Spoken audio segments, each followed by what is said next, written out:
Hello साथियों, आप सभी का आर के sun from Rajasthan Ganganagar channel पर बहुत बहुत स्वागत। और आज हम बेसिक इलेक्ट्रिसिटी की क्लास नंबर 2 लेकर आए हैं और इसमें हैं डाटाबेस क्वेश्चन, जिसमें से हम आज 35 क्वेश्चन की बात करने जा रहे हैं। जितना हो सके फास्ट करेंगे और इसमें कोई ऐसे नहीं है कि बड़ी बड़ी कैलकुलेशन है, सीधे डाटाबेस क्वेश्चन हैं और तुरंत आंसर वाले, मतलब क्वेश्चन पढ़ो और आंसर दो वाले क्वेश्चन हैं, तो इसमें कोई समझने वाली बात नहीं है। तो जल्दी जल्दी करेंगे। पहला क्वेश्चन है कि गॉस का नियम किससे संबंधित है? क्या ये धारा में लगता है, प्रतिरोध के अंदर लगता है, या विद्युत फ्लक्स के अंदर, या चुंबकीय फ्लक्स के अंदर? तो इसका जो आंसर रहेगा वो है चुंबकीय फ्लक्स के अंदर। सॉरी, गॉस का नियम किसके अंदर लगता है? विद्युतीय फ्लक्स के अंदर। किसके अंदर लगता है? ये जो लगता है विद्युतीय फ्लक्स के अंदर लगता है। गॉस का नियम हमेशा, या कूलॉम बल व गॉस का नियम दोनों किस पे? स्थिर विद्युत पे। कौन सी विद्युत पे? स्थिर विद्युत पे। तो ये हमें ध्यान रखना है। क्वेश्चन नंबर 2, गॉस के नियम का गणितीय रूप है। गॉस का नियम किस फॉर्मूले के द्वारा हम ज्ञात कर सकते हैं?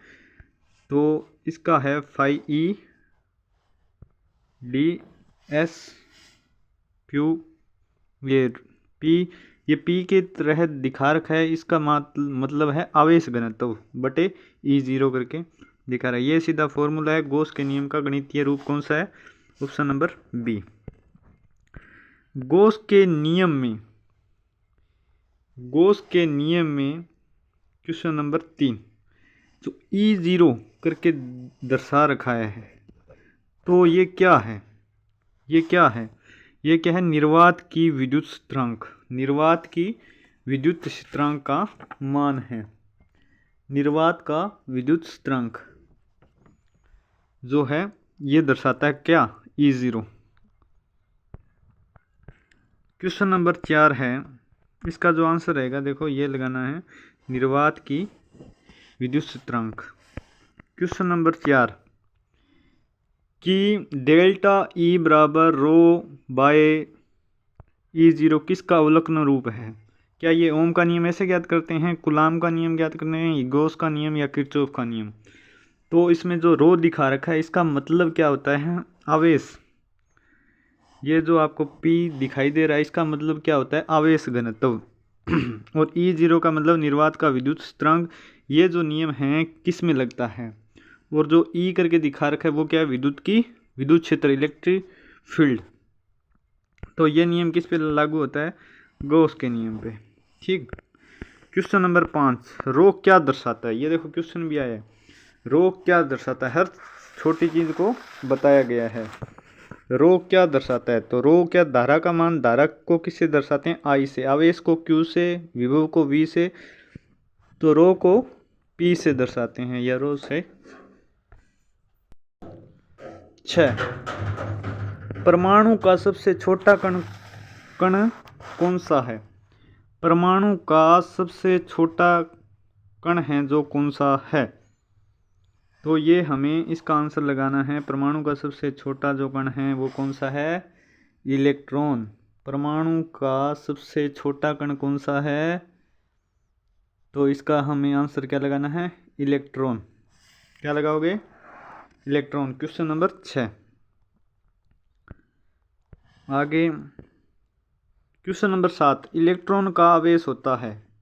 इलेक्ट्रॉनों पर जो चार्ज लगा होता है वो कौन सा होता है? इसको E नेगेटिव करके अपने दर्शाते हैं। तो इस पे जो आवेश होगा वो कौन सा है?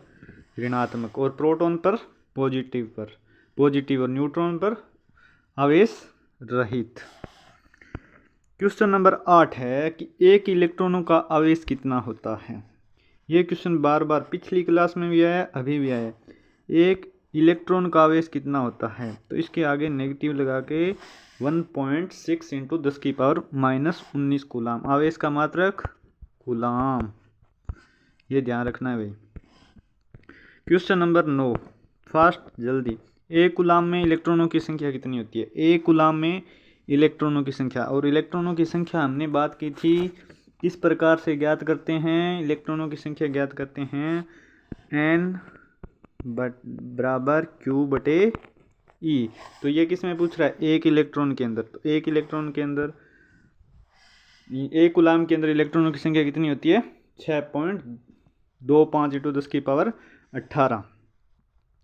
ठीक है, 6.25 × 10⁻18, ये हमें ध्यान रखना है। क्वेश्चन नंबर 10, परमाणु विद्युत रूप से क्यों उदासीन होता है। परमाणु हैं जो विद्युत रूप से उदासीन क्यों होता है। तो प्रोटॉन व इलेक्ट्रॉन बराबर होने के कारण, क्या प्रोटॉन व न्यूट्रॉन के कारण इलेक्ट्रॉन अधिक होने से नाभिक के, तो इसका जो आंसर रहेगा प्रोटॉन व इलेक्ट्रॉन के बराबर होने के कारण जो हमारा परमाणु रहता है वो क्या रहता है, उदासीन रहता है हमेशा।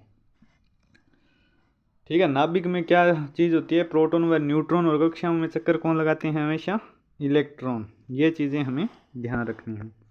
ये देखो डाटाबेस क्वेश्चन है, नाभिक की खोज किसने की थी। हाँ भाई, नाभिक की जो खोज है वो किसने की थी। क्वेश्चन नंबर 11, नाभिक की खोज की थी रदरफोर्ड ने। स्वर्ण पत्र, आपने इसकी थ्योरी सुनी होगी। तो इसकी जो खोज है, नाभिक की खोज किसने की थी, रदरफोर्ड। और जे थॉमसन ने खोज किसकी की थी, तो जे थॉमसन ने जो खोज की थी वो थी इलेक्ट्रॉन की खोज। जे थॉमसन ने किसकी खोज की थी, इलेक्ट्रॉन की खोज की थी।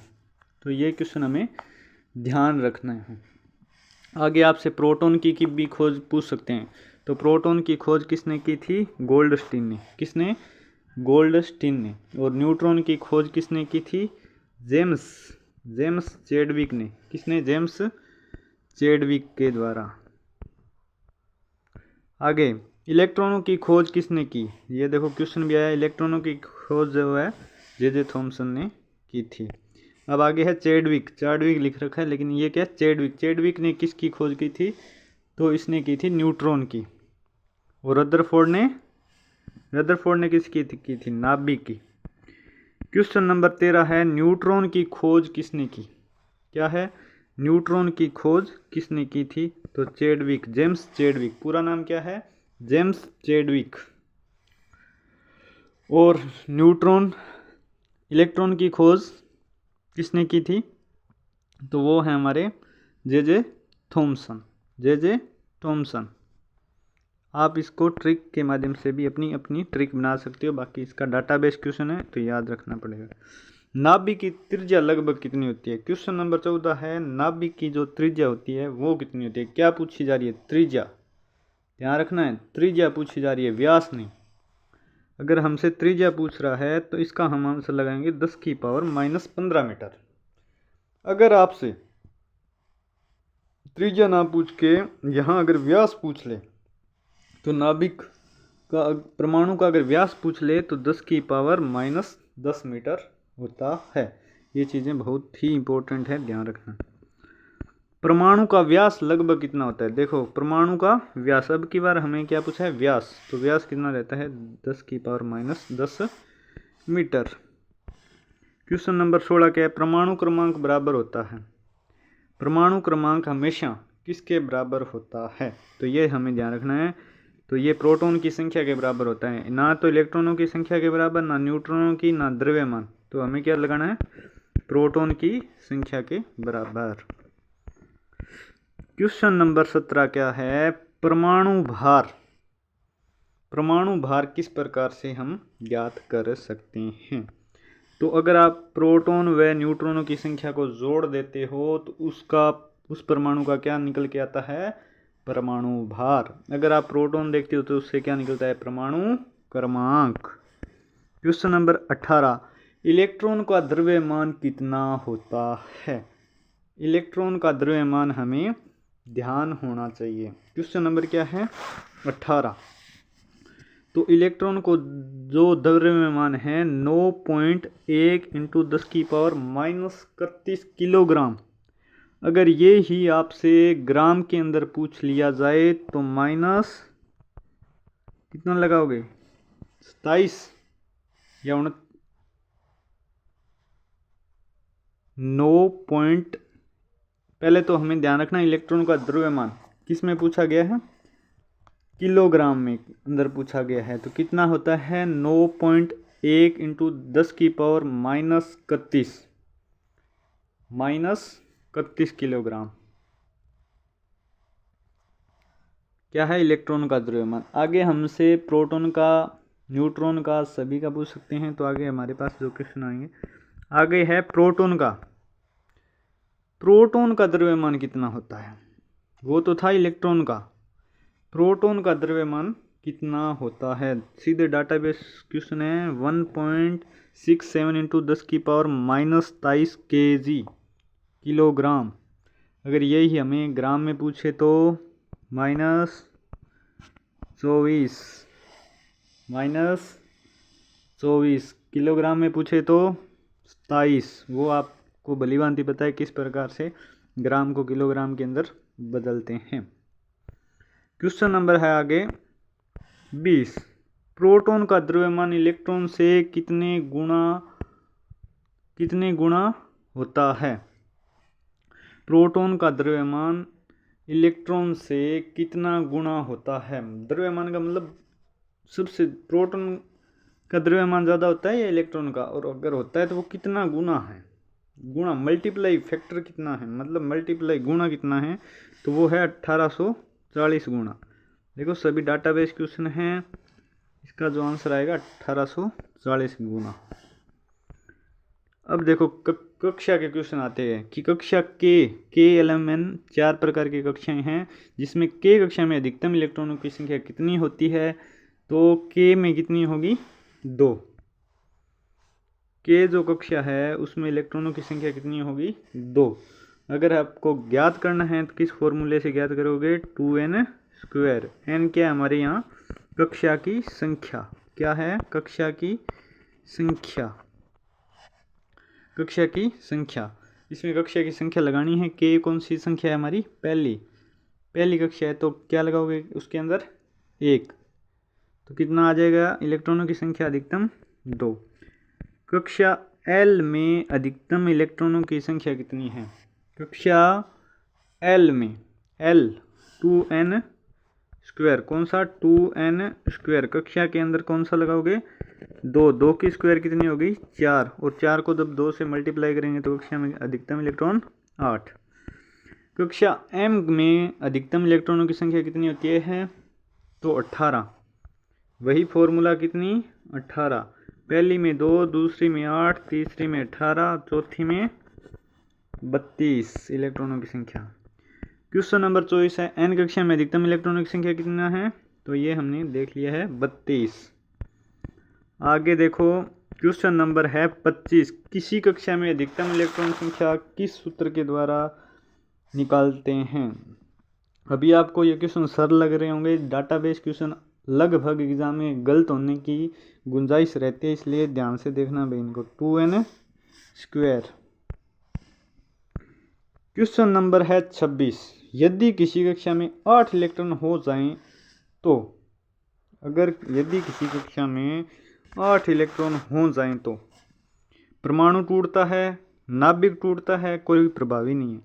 तो अगर कक्षा में 8 इलेक्ट्रॉन हो जाए तो वो क्या नई कक्षा का निर्माण है, आगे जो बनने वाली कक्षा होती है वो नई बनेगी। अंतिम कक्षा के इलेक्ट्रॉन क्या कहलाते हैं, ये बहुत इंपॉर्टेंट क्वेश्चन है। अंतिम कक्षा के इलेक्ट्रॉन क्या कहलाते हैं, क्या वो मुक्त इलेक्ट्रॉन कहलाते हैं, क्या वो संयोजी इलेक्ट्रॉन कहलाते हैं, नाभिकीय इलेक्ट्रॉन कहलाते हैं, या स्थिर इलेक्ट्रॉन कहलाते हैं। तो इसका जो आंसर रहेगा हमारा वो क्या कहलाते हैं, संयोजी इलेक्ट्रॉन कहलाते हैं। कौन सा इलेक्ट्रॉन, संयोजी इलेक्ट्रॉन। कौन सी कक्षा के, जो लास्ट अंतिम कक्षा में हो। क्वेश्चन नंबर है 28। धातुओं की संयोजकता सामान्यतः होती है। धातुओं की बात कर रहा है, मेटल की बात कर रहा है, तो उसकी जो संयोजकता, उसकी बाहरी कक्षा में इलेक्ट्रॉनों की संख्या कितनी होती है, ये हमसे पूछा जा रहा है।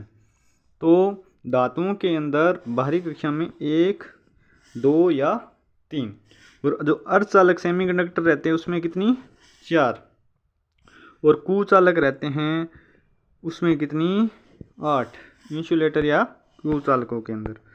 अर्धचालक की संयोजकता कितनी होती है? अभी हमने बात की थी अर्धचालकों में जो इलेक्ट्रॉनों की संख्या या संयोजकता कितनी होती है, वो कितनी रहती है? 4।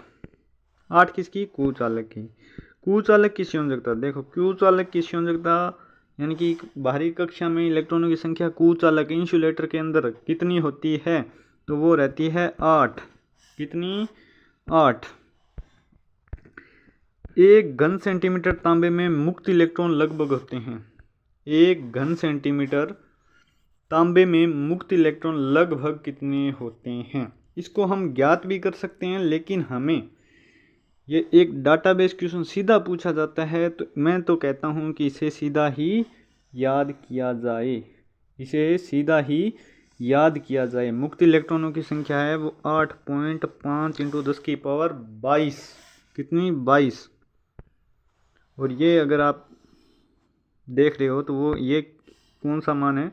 वो है 1 मोल, या 1 मोल में परमाणुओं की संख्या है, जो इस प्रकार से दर्शाते हैं। और इसका जो आंसर रहेगा बी है। ठीक है।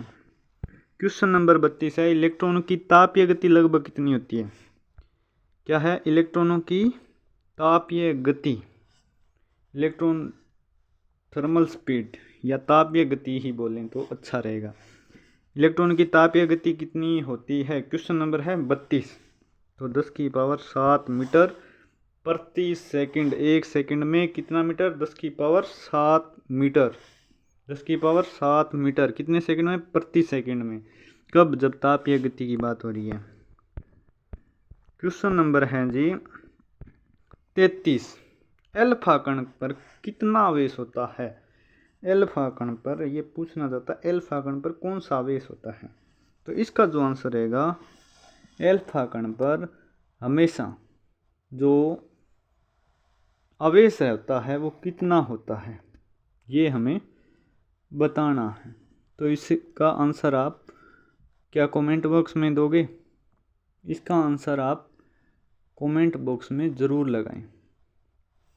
क्वेश्चन देखो डाटाबेस है, लेकिन इसका आंसर आप हो सके तो कमेंट में ज़रूर बताएं, और उसका जो कमेंट है वो पिन कर दिया जाएगा। ठीक है। आगे क्वेश्चन नंबर 34 है, 1 मोल में परमाणुओं की संख्या। देखो ये टेक्निकल पर प्री में क्वेश्चन आया था इससे न्यूमेरिकल, लेकिन हमें पहले मोल की संख्या, 1 मोल में परमाणुओं की संख्या याद होना चाहिए। कितना है? 6.02 × 10⁻23। क्वेश्चन नंबर 35 और लास्ट क्वेश्चन। सभी साथियों को अगर क्वेश्चन अच्छे लगे हो तो ज़रूर शेयर, अगर किसी ने चैनल सब्सक्राइब नहीं किया है, अगर क्वेश्चन अच्छे लग रहे हैं तो ही सब्सक्राइब करें, अन्यथा शेयर ज़रूर करें। क्वेश्चन है, सुपर कंडक्टर की चुंबकीय संवेदनशीलता होती है। किसकी बात हो रही है? सुपर कंडक्टर की चुंबकीय संवेदनशीलता या ससेप्टेबिलिटी वो कैसी होती है? क्या पॉजिटिव, नेगेटिव? तो इसका जो आंसर रहेगा वो कैसी रहती है? नेगेटिव, ऋणात्मक। तो सभी साथी वीडियो को लाइक शेयर ज़रूर करें, और सभी जो भी बच्चे टेक्निकल हेल्पर ALM की जो भी तैयारी कर रहे हैं उनके पास वीडियो को शेयर ज़्यादा से ज़्यादा करें। धन्यवाद।